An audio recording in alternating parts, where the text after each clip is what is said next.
le fait qu'on puisse rentrer dans tous les locaux de travail sans prévenir. C'est quelque chose d'extrêmement fort, symboliquement. Une entreprise, c'est un lieu privé. Ne rentre pas qui veut. Pour certaines entreprises, le patron, c'est chez lui, je veux dire, au sens où c'est son entreprise, ce sont ses murs, c'est son activité, etc. Donc l'intrusion est d'autant plus difficile.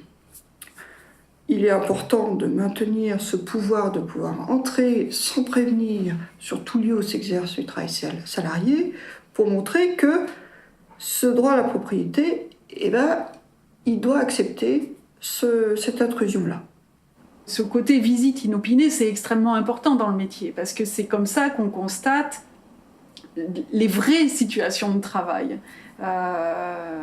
où on n'a pas préparé l'arrivée de l'inspection du travail, on n'a pas fait le ménage, on n'a pas remis les capots protecteurs sur les machines, on n'a pas déroulé le tapis rouge, on n'a pas mis sur le panneau d'affichage tous les documents obligatoires. Non, la visite inopinée, elle permet de voir vraiment comment les gens travaillent sans qu'on ait prévenu.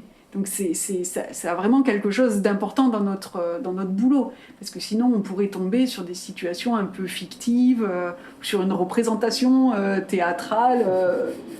Donc non, c'est pas ça notre boulot. L'inspecteur du travail, c'est quelqu'un qui débarque sans rendez-vous et à qui on doit ouvrir tous les papiers, du moins en ce qui concerne le droit social, sur le champ. Donc déjà ça c'est perçu comme désagréable. Alors si en plus, ce qui est notre boulot, on commence à regarder tous les contrats 1, par exemple, ou à regarder les fiches de pointage, on passera rapidement pour tatillon, quoi. Et pour coupeur de cheveux en 4. Mais c'est plus le ressenti de la personne qu'on contrôle plutôt qu'une pratique, à mon avis. On est perçu comme des malotrus parce qu'on ne prend pas rendez-vous. Et à partir de là, il y a un début de... Il y a déjà un début de défiance et d'agacement, quoi, de la part de l'employeur contrôlé. Ce que je peux comprendre, hein, en plus. Très souvent, quand on arrive comme ça, on est mal reçu. On nous dit qu'on aurait pu prendre rendez-vous, que ça ne se fait pas, on est mal élevé, qu'on ne peut pas nous renseigner, qu'on ne peut pas nous accueillir, qu'on ne peut pas nous faire la visite. On insiste éventuellement en indiquant que nous, on n'a pas besoin d'avoir l'employeur ou le président-directeur général, qu'il suffit de mettre à notre disposition une personne qui connaît suffisamment l'entreprise et qui nous pilote, qui nous guide dans le contrôle de l'entreprise, quitte à, après, revenir, voir le chef d'entreprise pour lui expliquer ce qu'on a vu. Voilà. Très souvent, on se rend compte que le chef d'entreprise, très curieusement, qui était extrêmement occupé, réussit à se libérer dans les 5 minutes qui suivent. Pour moi, inopiné, c'est de l'incertain, en fait. C'est-à-dire, je sais pas trop ce qui va m'arriver. Et en fait, j'ai toujours cette appréhension au moment où je pars du boulot jusqu'à mon arrivée. Une fois que je suis arrivée et que j'ai quand même un premier contact, c'est bon. Déjà, le premier contact fait quelque chose. Enfin, voilà, en fait, il y a quand même pour moi un délai d'attente entre le moment où on part et le moment où on est reçu. Et moi, je trouve c'est une période tendue du moment où on arrive dans l'entreprise. À partir du moment où on y est, on y est, quoi. Donc là, je me sens beaucoup moins tendue une fois que j'arrive, quoi. Moi, ça m'arrive parfois d'avoir programmé un contrôle un jour dans la semaine et le jour où je décide, le matin où je me lève et je vais au boulot, je sens que c'est horrible, quoi.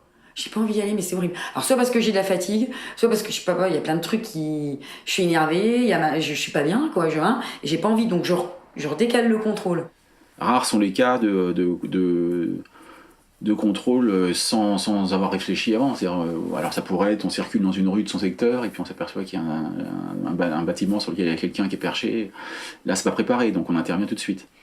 Mais sinon, en général, il y a une préparation. On sait pourquoi on y va, on sait ce qu'on vient y chercher. Alors, en général, on a quand même des éléments. Maintenant, il peut y avoir un contrôle aussi qu'on a préparé quand même, mais sans beaucoup d'éléments. En disant, telle entreprise, je la connais pas, je sais qu'elle est sur mon secteur, je vais aller la voir. Mais globalement, on prépare, donc on sait quand même ce qu'on vient chercher.